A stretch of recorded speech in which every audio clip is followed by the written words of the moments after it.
What's up, and welcome to the second episode of the Grind Line podcast. This is Tyler here alongside Greg. Ryan couldn't join us tonight, so it's just me and Greg that are going to be doing this tonight. The Red Wings had a really good weekend at the NHL draft, and we're going to get into that in a few minutes here. But, Greg, I want to toss it over to you to lay it out for us. Yeah, so tonight we're going to talk a bit about free agents that the Red Wings are targeting. We're going to talk about the draft, and then we might have some stuff to mention at the end if we have time, but I don't want to rile everyone up unless we can actually lay it out. So the newest news is that the Detroit Red Wings are talking to a couple key free agents. One is recently former Detroit Red Wing Thomas Vanek, who I think most of us loved to have here. He was really good. I was a little sad when they traded him away, but he was one of the best producers when he was here. The surprise person that they're talking to is longtime former Red Wing Valtteri Filppula, who, if you remember, him and Hoodler were like a 1-2 punch for a few years. So that's a little bit of a surprise. I think Filppula right now is playing for Philadelphia. Yeah, he's a UFA though, but yeah. Yeah, but he's a free agent. And then the Red Wings have met in person with goaltending free agent Robin Lehner, who recently played for Buffalo, but was told he wasn't being renewed. So those are the three. I like Vanek. I only like Vanek if you know someone else is leaving. I don't think you need to take up a free agent spot with a Vanek signing. I mean, Filppula, I can take him or leave him. I mean, he hasn't been phenomenal with the Flyers, and was he with Tampa? Yeah, he was with Tampa before the Flyers, and he wasn't phenomenal there either. So, I mean, Filppula, I can take him or leave him. Robin Lehner is the curious. People had mentioned to me that he had a really bad defense in Buffalo, which I can see that, them being towards the bottom of the league. But I also don't think he was that phenomenal. Now, he's a little younger, but I'm not a huge Robin Lehner fan. I'd rather have a guy like Hutton. So I say I don't think we really need a free agent forward. I think we can bring up someone like a Svechnikov and be okay in that position. But, Tyler, what are your thoughts on the free agent talks? Yeah, the only thing that intrigues me about Filppula is the Red Wings kind of have lacked center depth a little bit. Like, the Filppula could kind of slide in there if Zetterberg goes down a little bit. Or, I mean, he is getting older, so that back probably isn't going to get any better than it already is right now. And if he sustains any injury, Filppula can fill in on the wing or play center. Vanek would... What's that? So what about Joe Veleno? I think he's raw. I mean, we'll talk more about that in a little bit, but I think he's a little raw. But, I mean, you never know. I mean, you really never know. They could, I suppose, they could always stick Rasmussen on center too. But yeah, I mean, Robin Lehner, I would be okay with it. I'm not a huge fan of him. I mean, I think he's a pretty good goalie, but he's another goalie that just kind of hasn't panned out, almost like Peter Mrazek a little bit. Yeah, but I don't think Lehner has the attitude that Mrazek has. The Flyers announced that they weren't going to re-sign Mrazek. But his name is not being talked about by anyone really. Yeah, I think that's mostly because of his attitude and the amount of money that he's asking for. If he's still asking for $4 million, there's no way an NHL team signs him. No, he's gonna get like $1 million, maybe $1.2 million if he stays in the NHL. Yeah, and he'll still be a backup. He's not going to get a starter position. If he's gonna get a starter position, he's gonna have to win one somewhere. Yeah, he's gonna have to win some more games before he wins a starter position. Exactly. Yeah. Yep. So that's. I mean, I'm not excited about who they're talking to a free agent. Hey, at least they're not dumb like the Penguins. They're gonna sign Jack Johnson. I know. Yeah, that's insane. They traded Connor Sheary and someone else for a 4th round pick, and then they're talking. They're gonna sign. They signed Riley Sheahan to a 1 year, $2.1 million or something, and then they're going to sign Jack Johnson to a 3-year deal. So, I mean, I don't think Pens fans can be too happy with what they got for Connor Sheary. Yeah, well, I mean, what was it, a 4th-round pick? Is that what you said? For Connor Sheary and Matt Hunwick? I mean, yeah, 2 for a conditional 4th. It becomes a 3rd if Sheary like scores 20 goals or has 40 points, something like that. Yeah, that's not going to happen unless he's playing with Eichel. I guess you never know. They'll slot him in on the line with Eichel and Okposo. So we'll see. We'll see what it looks like. So I think we're going to talk about the main topic tonight and why I am wearing a Montreal Canadiens jersey. Because I, for one, would love to put out my heartfelt thanks to the Montreal Canadiens upper management, the Ottawa Senators upper management, and my new best friend, John Chaika of the Arizona Coyotes, for leaving the Red Wings, Philip Zadina, possibly the... What? Greg, I believe it's merci beaucoup. I think that's how you say thank you in French. I mean they said all their stuff in English first so they can understand what I'm saying. But thank you for Philip Zadina, possibly the best goal scorer in that entire draft. I will spend night and day watching his highlight reels. The kid is phenomenal. He's super pissed too because he got passed up. He said he's going to fill their pucks with he's going to fill their nets with pucks. Yep. And I'm psyched. You see, I heard first, I'll take you step by step through what happened. You hear with pick number 3, just like we said, Jesperi Kotkaniemi, they couldn't even say his name right, and they picked him. Then you hear, okay, so Ottawa's got number 4. They're going to take Philip Zadina right here, and they go Brady Tkachuk. And the Ottawa fan base exploded. How about that one kid on Twitter there? Threw his jersey. I'm done. Yeah, he's wearing a Brassard jersey. And then you hear pick 5 coming up, and you're like, oh man, Arizona, you're gonna do it. You're gonna get Philip Zadina and be super lucky. And they take Barrett Hayton, and we're all like, who the hell is Barrett Hayton? And that left us with, and we're like, Kenny can't screw it up now, and we got Zadina. So we got who should be in this league an elite scoring forward. I pumped the brakes. I hope he does a really good job, and we'll talk about that in a second. But in the events leading up to that, we were in a group chat. For all of you guys that listen to us and don't know this, we're in a group chat. And me, Ryan, and Greg were talking about this. And right before this happened, Ryan goes, we might get Zadina. And I said, I hope so. And Greg said, Kenny's going to pick Quinn Hughes. Watch. And I was getting ready for him to pick Quinn Hughes. I'm telling you. It would have been a Holland move. I heard, as soon as I heard... And I was at my grandparents' house, so I was trying to be kind of quiet because my grandfather was watching the Red Sox game. I was watching the draft. And I'm over here. I'm trying to be quiet. And as soon as I heard the Detroit Red Wings are proud to select from the Halifax Mooseheads of the Quebec Major Junior Hockey League, Philip Zadina, my phone went on the ground. My iPad went on the ground. I was like, no fucking way. So, I mean, how ecstatic were you? I want to hear your story about that. You had to have been. If you look back on the Grindline's Twitter feed, I was live tweeting the draft. Yeah. And every time they did, I'm like, holy shit, it's happening. I'm like, guys, it's really happening. We're going to get Zadina. And then right before, I'm like, Holland, don't screw it up. And then they called Philip Zadina. I screamed. I probably woke the baby up. But I screamed, I'm like, you've got to be kidding me. I'm like, we could trade the rest of the picks right now, and I wouldn't care because we took Philip Zadina. And that, I mean, I say that can take a year off of our rebuild time. It can. That pick right there could take a year off the rebuild.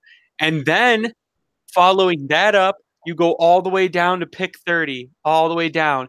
And who's there? Joe Veleno, who should have gone at like 11 or 12, was there at pick 30.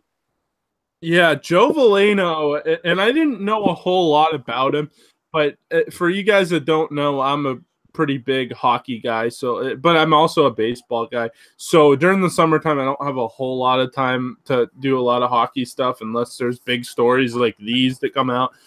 And I was on YouTube yesterday, and I just happened to stumble upon a Joe Veleno highlight video. This kid is really good. I mean, he's pretty big. He's pretty physical. He really makes some strong passes. He can score. There was one goal that he scored. I'm like, what is this? Am I watching Filip Zadina highlights or Joe Veleno highlights? Yeah, I mean, you got to be happy with what the Red Wings have done. When 97 won the ticket is giving you credit for something, which is something that never happened. No. It's when they're talking about hockey, period. Okay, well, that too. That definitely tells you something. And I'll tell you what, there's a buzz in the city right now. I don't live there. There's a buzz in the city. I've talked to a lot of people. I see it on Twitter. I even see it on some of the Detroit news things that I follow on Facebook. They're posting about the Red Wings. There's a buzz in the city. And I heard that training this rookie camp is sold out. You can't get tickets anymore to it. People are excited. Yeah, I'll be there on Saturday to watch the Team Howe versus Team Lindsay game. Go watch my boy Zadina and Michael Rasmussen. They put them on the same team. Oh my God. It's gonna be filthy. But yeah, Joe Veleno, 6'1", 191 pounds. He had 79 points in 64 games between St. John and Drummondville in the Q last year. He said the same thing. He's like, I want to shove it in the face of all the teams that didn't take me. Yeah, good. I mean, see, here's the thing about Joe Veleno, and like I said, I'm not going to pretend I didn't know a whole lot about the guy, but I have heard the name before, and the reason I did is because he got that exceptional status, like Connor McDavid and like John Tavares, and I believe Stamkos as well, and he got that, and usually when you get that, you're a stud. He's kind of had it. It's come a little bit more difficult for him, but I think it's going to come. Maybe he's a little bit of a late bloomer, and he becomes, I don't know, your second line center. I mean, second, third line center. I mean, will you be complaining about that? The Red Wings don't have center depth, although they're starting to get it with Rasmussen and Larkin and all these guys. So, I mean, you got to be happy where they are right now. And Veleno was a tremendous pick at 30. Veleno also started playing in the C when he was 15, and that normally doesn't happen. But I mean, hey, if he comes up and he's pushing, and they say, "Wow, he has 1C potential," but we clearly have a 1C already in Larkin, he could become a major trade chip to get an elite defenseman. Trade him to a team who's an elite center to get an elite defenseman. So. I mean, this is way, way down the road, but to get Joe Veleno, who I think Bob McKenzie even had him at like 7 or 8 overall, to get him at 30 is kind of crazy. But to go back to I will say one thing, Greg, about the future of the NHL and the future of how you said elite defensemen. Yes, I think you still need good D, but the Washington Capitals proved that you can outscore teams and win. Yeah. And I mean, say, hey, if we have 3 people that look to be first line centers and they're 1, 2, 3, I mean, that's a good problem to have. Yeah. But going back to Zadina for a minute, I've been reading stuff from the first few days of development camp because it started yesterday on Tuesday, and people are wowed by Zadina. If you look back at the video, and there's a lot of video on Twitter of him going through drills, him just sniping pucks in the net. He had 44 goals and 38 assists in 57 games with Halifax. Just for a little bit for people who really don't know much about him, they said he could be the best scorer out of this entire draft. If you go on YouTube and just type in Zadina highlights, there's about 15 different videos. I mean, beautiful goal scorer, and they think that's the only reason they signed Ferk was to help Zadina out because him and Ferk know each other. So. And Philip Hronek as well. They're all Czech guys. So yeah, I mean, Hronek I joked about it the other day. Someone tweeted about how they have like a Czech connection now. Well, first you had the Russian 5, then you had all the Swedes. What are you now going to have all the Czech mates? Yeah, we did pick up some Swedes though. Yeah, we did. If you look at our round 3 pick in Jonathan Berggren. 5'10", 181 pounds, 18 goals and 39 assists in 38 games with Skellefteå, which in the Swedish junior. Yeah. He was a surprise to some people But when you talk to others, they said they were surprised that he may not have gone a little sooner than 33. He's a little small, but he's fast, and they say his vision is crazy. So he's a speedy winger who can score. They compare him a lot to Victor Arvidsson, who is coming on pretty well in his own.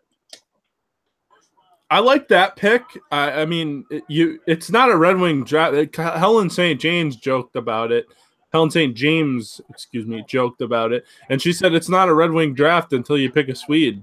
I mean, it's kind of true. They've been picking Swedes since the early 2000s. So I mean, what the heck? I mean, he's a smaller guy. He played in junior, so he is raw. It's going to take him a little bit to get to the National Hockey League if he does. And I think it's a low risk, high reward kind of pick there. Yeah, they said some people were kind of upset that we didn't pick Bodie Wild in that position. That was the 33 pick. Now with the 36 pick, we picked Zadina's mate Jared McIsaac from Halifax, 6'1", 189, 9 goals, 38 assists in 65 games. He has also had a really good report coming out about him in the first day of training camp, first couple days. And big defenseman who has a lot of potential. And it came out that apparently during some of the interviews, Bodie Wild did not impress a lot of people. They say there are some off-ice issues there, so they didn't take him. But what do you think of the McIsaac pick? I like McIsaac. He's 6'1". You know, they need D. And so Craig Button said this on Art Regner's podcast, the Red and White Authority. Yeah, he said, you don't know with these guys for a few years, right? So, I mean, we can sit here and say, we like this pick, we like that pick, we like this pick. And maybe the first round pick we might know a lot about and, going forward. But until you stock the cupboard and see what you have, you don't really know. So, I mean, I love the pick. I love the fact that they finally went defense because I think they need that. And we all know they need that. So, to add young defensemen to your to what you have with Cholowski and Hronek and Hicketts and Russo's gone now. But, all those guys, I mean, it's good. Villy's still there. I don't know if Villy will ever make it because he is small. But, I mean, it's a potential trade chip as well, right? Yeah. I think what George Malik said about Jared McIsaac was that he sees some, brilliant stuff for him for a little while, and then he goes back to basic defense. And then 10 minutes later, brilliant stuff from him, and then back to basic defense. They're saying he's a good puck carrier, but he makes great outlet passes. So if you can get someone to distribute the puck to Rasmussen or distribute the puck to Larkin or to Zadina or to Mantha, those guys can get more opportunities to score because they don't have to make plays. Plays can happen from the defense. Well, that's one of the Red Wings' biggest issues. Going back to probably even when Nicholas Lidstrom was, when he retired. I mean, they haven't had that defense. I mean, Mike Green's good, but they don't have one or two defensemen that are good at outletting the puck, and that kind of gives the offense that starts the offense. The first pass is what is supposed to start the offense. That's how you get in the zone quick. That's how you start the odd man rushes. I mean, they haven't been able to do that. I mean, so and in turn they play a slower speed, a slower pace. Yeah, and that's why it was nice when Joe Hicketts came up because Joe Hicketts could pass the puck, and that's why Joe Hicketts had 3 assists in 5 games. Because he could pass the puck into the offense and have them score, which is what we need from the blue line, which I think someone like in a few years McIsaac could bring in. Speaking of defensemen, I don't know if we've mentioned this. We probably should just quickly. The Red Wings put defenseman Xavier Ouellet on unconditional waivers for the purpose of buying him out. So they couldn't find a suitor. So he's going to be gone. They're going to be buying him out sometime this weekend. So and Grand Rapids traded Robbie Russo to Arizona for a conditional 7th. And I think the condition is we only get the pick if he plays in 20 games, which I don't think he will. So I doubt it. Yeah. So anyway. In the third round with the 67th pick, the Red Wings picked defenseman Alec Regula. His father used to be the Red Wings team dentist. He is now the Lions team dentist. I mean, I have no feelings about this pick. I feel like it was just an in-house pick. They're like, hey, we know your dad, so we're going to pick you. 7 goals and 18 assists in 67 games with London. London is known to produce good players. Yep. Regula's tape that I watched looked good. It did. But yeah, 6'4", 203 pounds. So he's a big boy. And they want us to draft big boys, so we did. Yeah, I think that was a good pick. I mean, I don't know. Like I said, I don't know a whole lot about the guys, and unless you study this draft, night in and night out, you're probably not going to know a lot about this guy. But he's a Michigan boy. Like you said, his dad was a former Red Wing dentist, and now he's a Lions dentist. So I mean, he's got some ties there. He's a big guy. He's pretty fast. He can move the puck. He's got a decent shot. I have seen that video exactly that you're talking about. And he comes from a great organization like the London Knights. So, I mean, why not give the kid a shot? Yeah. He played with Evan Bouchard, so it's not like he's some slouch. Yeah. I like you said, it depends on how they pan out. You draft 5 defensemen hoping 2 of them might pan out. Or at least one of them does. Right. So, again, that was number 67. Again, at 81, the Red Wings picked in the third round defenseman Seth Barton. 6'2", 171. Again, a big kid. He could get up to that 203 like Regula. He just has to get some weight training in. 6 goals, 27 assists in 49 games with Trail in the BCHL. I know nothing of the BCHL. So the only thing I'll say about the BCHL, this is starting to be a little bit more of a developmental league. Now, if you remember, Dennis Cholowski was the Wings' first-round pick, and I believe it was 2015, 14 or 15. And was it 15? I think it was 15. Yeah, 2015. And he came out of the BCHL, and then he ended up going to St. Cloud State. Didn't really like college, didn't have a lot of success there, and now he's playing in the Canadian Hockey League out in the Western Hockey League. So, I mean, he could end up being on this year's team. I mean, so the BCHL, I guess what I'm getting at, is a decent league, and I mean, there's more and more talent coming out of there every year. Yeah, so they have him as a good skating, good puck moving defenseman. He just has size. He's big guy. I'll take it. Then again, in the third round at pick number 84, the Red Wings selected Jesper Eliasson, goaltender from Troja Ljungby in Sweden's Junior 2 level. I'm probably not saying that correctly, but I don't speak Swedish. He had a 1.9 goals against average and a 93% save percentage in 19 games. That, to me, those are good numbers. In 19 games in Swedish Junior League, 6'3", 209. So that's a Ben Bishop size goaltender. Yeah, that's a big boy. And I mean, like I said, you stock the cupboard, you see how many goalies you can get, and if one pans out and becomes a elite goalie in the NHL or even a serviceable goalie in the NHL, I mean, you're happy about that, And then, like I said, the size is great. And, he's playing in a junior two, would you say a junior 2 league? Junior 2. So now your hope is he gets to that junior 1 level or he gets to the Swedish Elite League at some point. And then, who knows? He ends up playing on a world junior team. You get to see him there. And hopefully that he can move on to North America. But a lot of those guys don't end up coming to North America at some point in time. Yeah, goalies are normally the ones that don't pan out because there are only so many spots available for them. Right.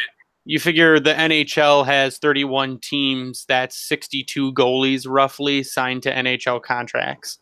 Yeah. So, I mean, if each team in the draft takes 2 goalies every year, goalies are the toughest ones to pan out to the NHL. And they take so long, too. They do. You don't really know what you got until they're, ready to... who knew that Caden Fulcher was going to have the season that he had?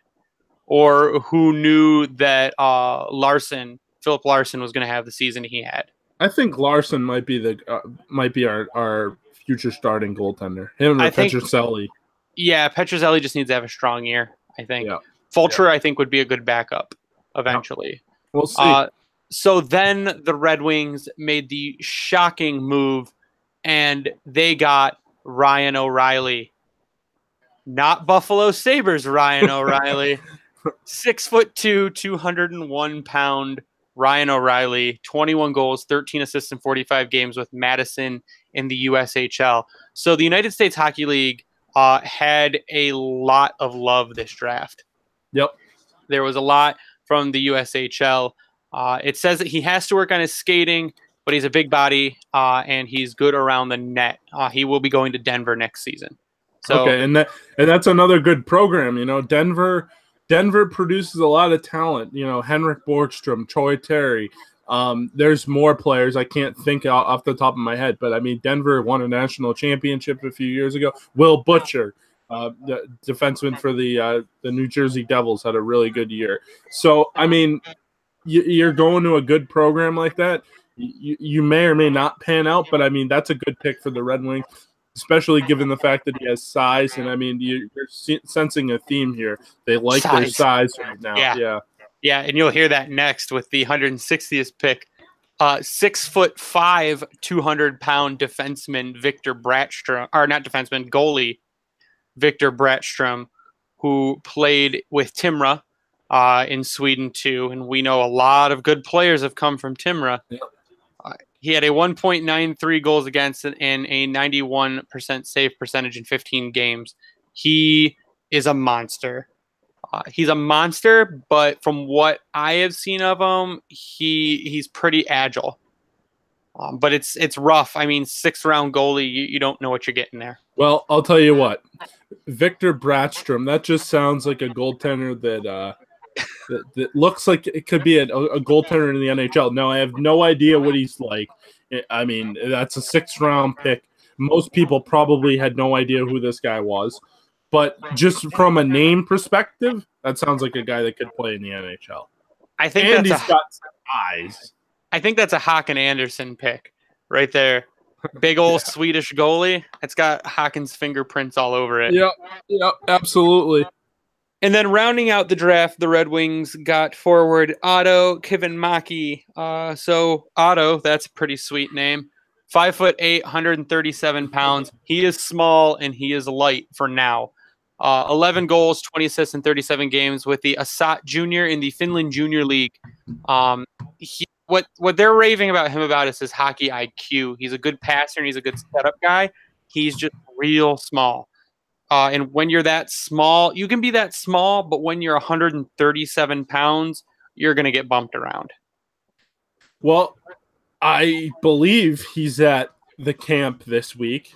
And Michael, former Winged Octopus blogger for the Toledo Walleye, writer as well, for the Toledo Walleye, he was at the camp today, and he said he's really fast, and he's got some really good hands. Now, will that translate to the NHL at some point? Who knows? But, I mean, that's one of those low-risk, high-reward possibilities. Yeah, I mean, you're going to be, when you're 137 pounds, you're going to be fast. There's nothing weighing you down. Well, I'll tell you what, you better put on some weight. Yep. Yeah, absolutely. So those were the picks that the Red Wings had. I overall, with their 2 first picks alone, I mean, they A+ for me. You weren't dumb. You didn't make stupid moves and reach for people. You didn't pass on the good guy because you had your person in mind. I think Ken Holland jump-started the rebuild with his picks. I hate giving him credit, but I think he jump-started the rebuild with his picks, and I think the Red Wings get an A+ for this draft. I know we're going to talk more about the future of the Red Wings and you know, the state of the Red Wings as we go on here this summer. We're probably not going to have a whole lot to talk about, so we'll have more guests and stuff like that on. But the future of the Red Wings looks bright. You know, we have Rasmussen, we have Philip Hronek, we have Cholowski, we have Larkin, Mantha, possibly Athanasiou if he wants to stick around. If not, then he'll be out of here. We have some good prospects here in Veleno and Zadina and all these guys. Now let's see what it's going to look like. Let's see what it's going to look like in the fall. Let's see what they're going to do to augment the team, you know, in the current state. And we'll just see what it looks like. Philip Zadina is my next Red Wings jersey if he ends up making the team. Oh, absolutely. Yep. I'm going to get the Adidas, and that'll be my first Adidas jersey. It'll be the Philip Zadina jersey. Quickly, I just want to say Philip Zadina, he's got a personality, which I don't know if you realize this, but in most NHL cities, if you're going to be a superstar, a lot of these players don't have personalities. Connor McDavid doesn't really have a personality. Look at Jonathan Toews. Jonathan Toews is one of those boring people I've ever heard talk. All right. So Philip Zadina seems like the type of guy that will embrace playing in a place like Detroit where people actually give a shit about hockey. So I think that will be really good. I hate the expectation things, and I'm sure we'll talk more about predictions and everything like that. But I hate the fact that people are putting 50 goals on this guy right away. No, and I wouldn't hold him to something like that, but I don't see why he couldn't score 30 with what he looks like. I want to see him play a little bit, but I don't see why he couldn't score 30.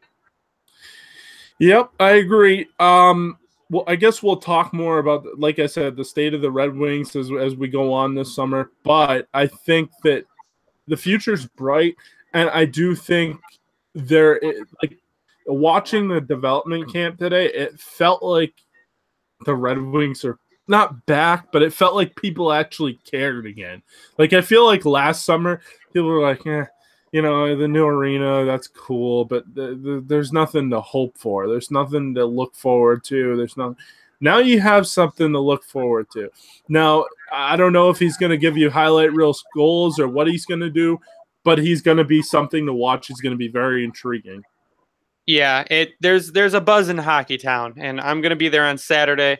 I'll have stuff to talk about next week when I watch the Team Howe versus Team Lindsay game. But I think this draft really gave us a little more hope. Yep. I don't see as many people being negative. I still see people online that have no idea how hockey teams are built, and they'll just be ignorant to be ignorant or be angry to be angry.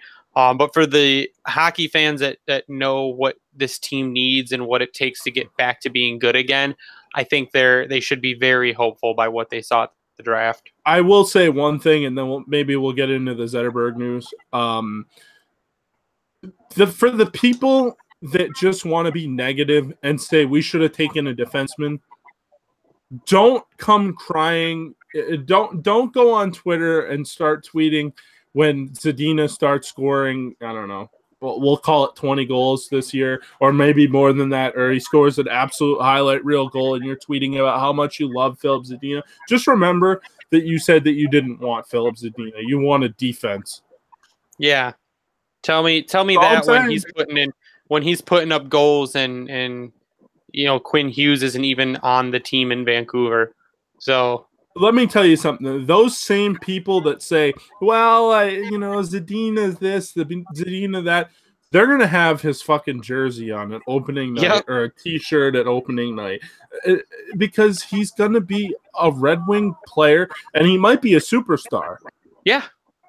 I think you could have a superstar in Zadina. I think you could potentially have a superstar in Larkin. I mean, this team could get elite players back. It's going to take some time. But I think we are out of time, and we will touch on other sensitive subjects if any other news comes out about them. We might have to have an emergency podcast if any news comes out. But I don't believe it will. I don't believe it will. So I think we're going to wrap it up here with the nice recap of the draft. Tyler, I'll let you take us out. Yeah, I mean, I don't really have anything else to say because we don't know like you said, whether anything's true or what. Yeah. We know No, nothing. And I'm sure you guys know what we're talking about, and I kind of just mentioned it a little bit, but we're not going to get into it because there's nothing really to talk about on that front because we don't know anything. So with that, I mean, I think we're going to wrap it up. Greg, you have anything else to say? No, you can just follow me online at Bringing the Wing. You can follow me on Twitter at Tyler. No, it's at SealDog91. You can follow the Wing Doctor. You can follow the Grindline Podcast on Twitter at Grindline Pod. And then you can also subscribe to us on iTunes, Google Play. You can also subscribe to us on Podbean and Spotify as well. We're still working to get the kinks out. As an update to that, Podbean's being a pain in my ass. And I'm doing everything they're telling me to do. And they're like, I don't know why Spotify and iTunes isn't updating with all your new information. So I'm yelling at their support, and it should be up soon. What's nice about the Podbean link, though, is when we tweet it out, you can stream it directly through the tweet. So, yeah. All right. So, Greg, that's all I have. Ryan will probably be back on the next podcast. He's off on vacation or something like that. But anyways, that's all I have. Hopefully you guys have a good night and stay classy, Hockey Town.